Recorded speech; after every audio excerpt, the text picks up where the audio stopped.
Good evening, I'm Leanne Gerari. Welcome to Business PNG, your weekly look at business news and updates.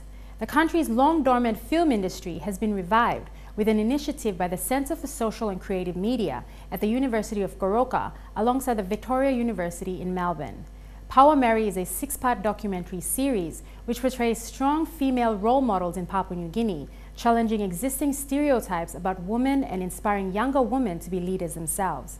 The project aims to strengthen the PNG film industry by working with these 6 Papua New Guinean women that each directed one of the Power Mary films. Here's MTV Lay's bureau correspondent, Edwin Fidelis, with more. In the early 1980s, filming was seen as a new innovation, paving way for developments. But towards the mid-1990s, filming and producing local films slowly died out. It's been years since the first Papua New Guinea films were produced, such as Tukana, Marabe, and Tinpisran, which reached out to an international audience. The films mainly centers around stories based on changes taking place in Papua New Guinean societies. The primary aim was to tell stories to a wider audience rather than looking at it as a lucrative business. The National Film Institute, the only institute located in Goroka in the Eastern Highlands province, used to be the only place that trains people in the art of filmmaking and also to produce local films. But over those years, the Film Institute came to a halt as funding became a problem and the hope of molding and shaping what would become a budding business came to a stop. Pro Vice Chancellor of the University of Goroka, Professor Michael Mell, says Goroka University has now realized the potential of filming.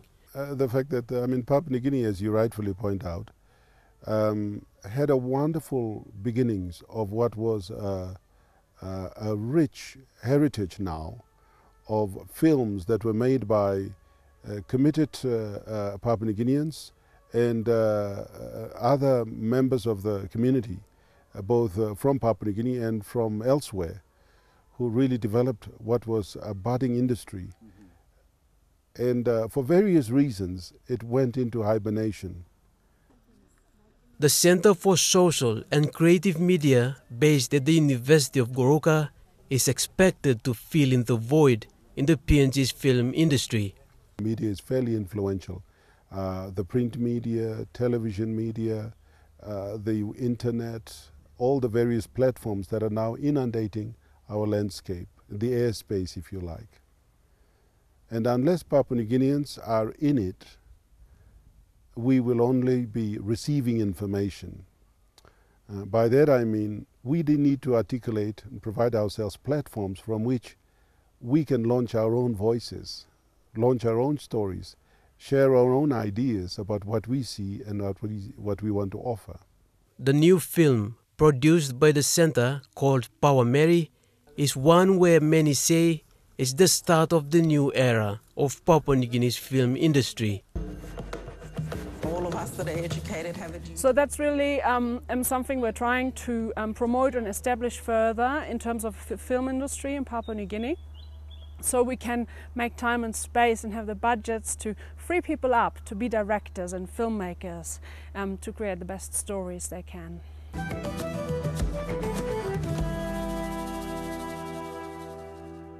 The Center for Social and Creative Media is also aiming at training local filmmakers, besides its primary role of doing awareness through films. But a lot of them that they watch are foreign movies. It's foreign content. It's not from Papua New Guinea or the Pacific.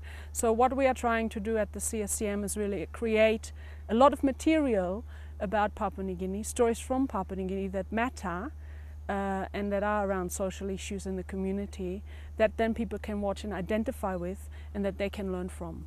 So there are new distribution angles that we need to explore as filmmakers as well to make this industry a bit more sustainable. In recent years, the ability of filmmaking became convenient as technology improves.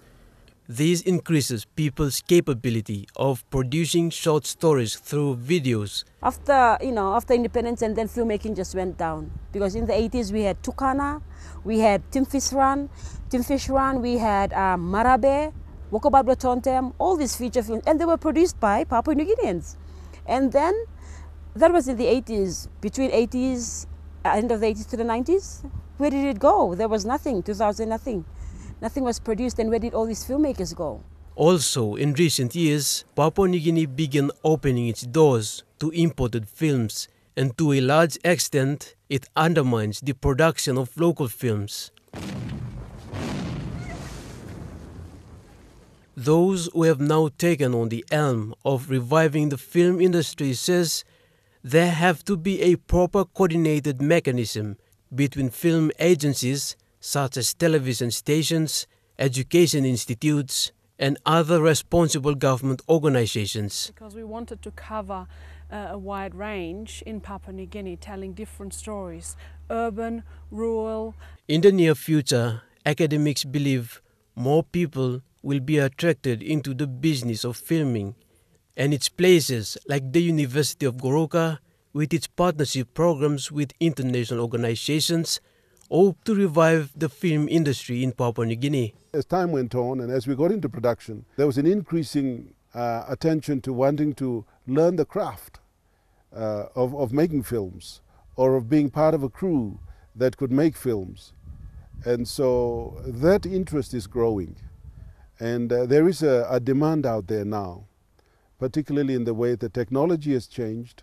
Computers have come in hand, cameras from big massive things to now very small handycams, and people's ability and interest, or people's interest is there, but the know-how and the way to do things, definitely there's a hunger. Although doing awareness may remain the main focus for film production in the country, academics like Professor Mel says there are also possibilities of bringing back the industry in a big way by transforming it into a money-making opportunity. After the break, is the political unease in the country affecting investor confidence?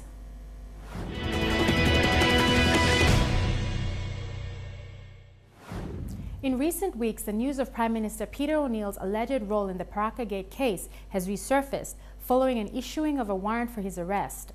The nation has been quite vocal about the case regarding our sovereign leader, with the news traveling globally. Now, with all that has happened, experts say that good relationship fosters political stability, and political stability means economic growth. But the question is whether or not the country's image has been affected by the ordeal, and whether or not it may affect investor confidence. On the 16th of June, the country's anti-corruption agency issued a warrant of arrest against the Prime Minister. Mr. O'Neill has been accused by the corruption watchdog Task Force Sweep for authorizing fraudulent payments amounting to 70 million kina to local law firm Paraka lawyers. O'Neill has denied any wrongdoing and obtained a court order preventing his arrest.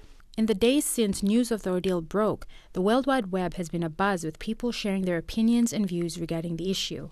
Australian Foreign Affairs Minister Julie Bishop stated that these corruption allegations are an internal matter for Papua New Guinean officials to deal with. Making contact with her PNG counterpart, Foreign Affairs Minister Rimbing Pato, Minister Bishop emphasized that legal processes should be respected and that political instability does not help in the transition to a more prosperous and stable nation.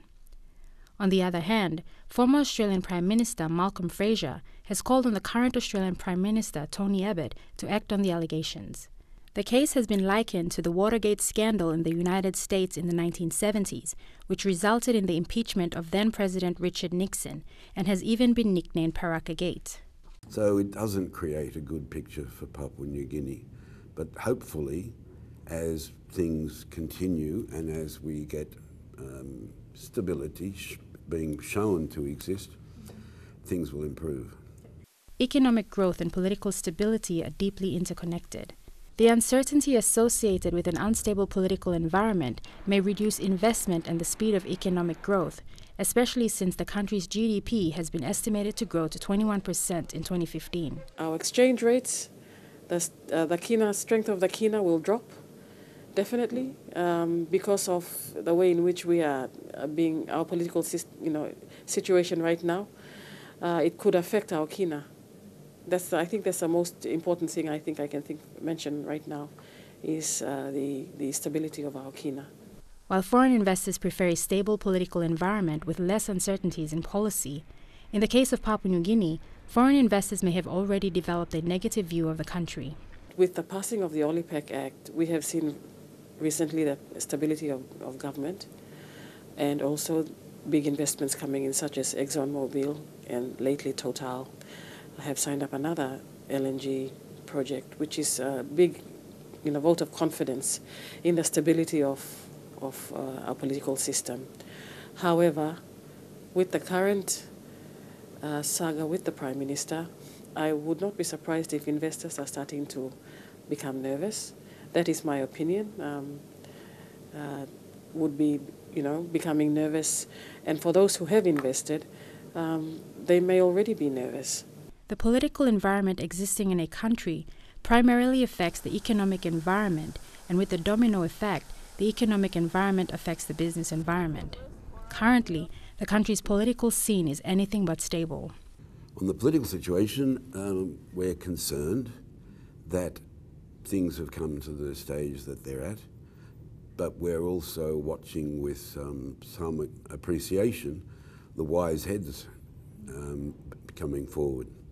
There are matters now before the courts, and we're looking forward to them being resolved quickly. And we're hearing that the various arms of government are responding to what has happened. While the Prime Minister is under investigation for fraudulent payments, members of the opposition, as well as some members of the public, have demanded that the Prime Minister step down immediately. Even if he doesn't step down, the fact that the nation's supreme leader has been involved and linked to an allegation of this nature may already have implications on investor confidence, which may in turn affect the growing economy and business in PNG. More when we come back. Stay tuned.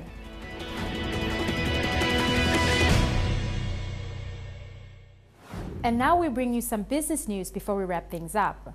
The Papua New Guinea government has endorsed an increase in the minimum wage of 91 toya to 3 kina 20 toya per hour from the previous 2 kina 29 toya per hour. It will represent a 40% increase in the minimum wage. The news was welcomed by the PNG Trade Union Congress, which represents more than 70,000 minimum wage workers throughout the country. Mr. Pasca stated that it is an issue they have been fighting for a while.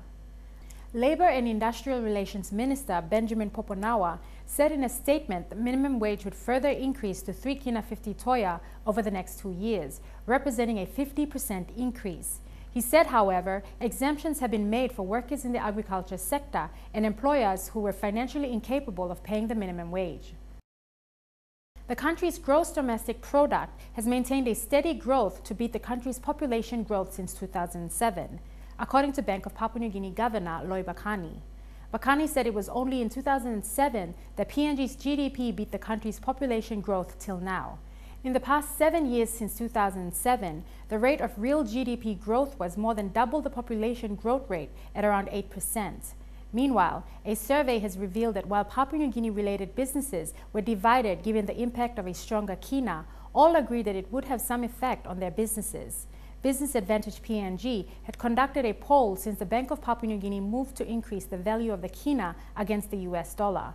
According to poll results, 36% of respondents said a stronger kina would be positive for their business, while 28% said it would have a negative impact. Papua New Guinea will have a trade office in Taipei, Taiwan, following the government's appointment of Cheng Chin Te as the honorary consul. Minister for Trade, Commerce and Industry Richard Maru said the government's decision to establish the office would contribute to promoting trade and investments between the two countries. Maru said the appointment had now become strategically important given the surge in trade and investment with Taiwan apart from Australia, Japan, United States and mainland China. In 2012, total trade value reached $36.5 million US. Maru said this is in addition to Taiwanese investment in PNG, valued at $167 million US. Mr. Maru further elaborated that consistent with the government's strategic intent on empowering indigenous Papua New Guineans through the development and growth of small to medium enterprises, it is appropriate that PNG should form a strategic alliance with the economy of Taiwan. A media conference was held yesterday at Port Moresby's Pacific Place building by the Independent Public Business Corporation, or IPBC, with a 40 million kina check presentation regarding the restructuring and refinancing of post-PNG's business purpose in the future. Present at the conference was the Minister for Public Enterprise and State Investment, Honorable Ben Micah, Chairman of IPBC, Mr. Paul Nerau, Board Chairman of Post-PNG, Mr. Rubin Ayla, and 2 VIP heads from BSP and ANZ banks. Minister Micah acknowledged the organizational heads and stated that post-PNG business was entirely based on delivering of letter services within and around the country.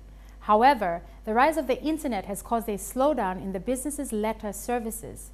According to business case studies around the world, markets such as Australia, England, Sweden, and New Zealand postal services have gone from making sizable losses to big profit by providing a parcel service additional to their traditional letter service. Meanwhile, the IPBC chairman, Paul Nerau, and Post-PNG board chairman also challenged SOEs on having strong dividend in terms of enhancing its balance sheets, creating job opportunities, and look into possibilities of generating good revenue asset for the business to grow. And that's the end of our show. For more business news, or if you would simply like to view this episode again, visit MTV online. That's mtv.com.pg/business. Until next week, have a pleasant evening. I'm Leah Jarari, and this is Business PNG.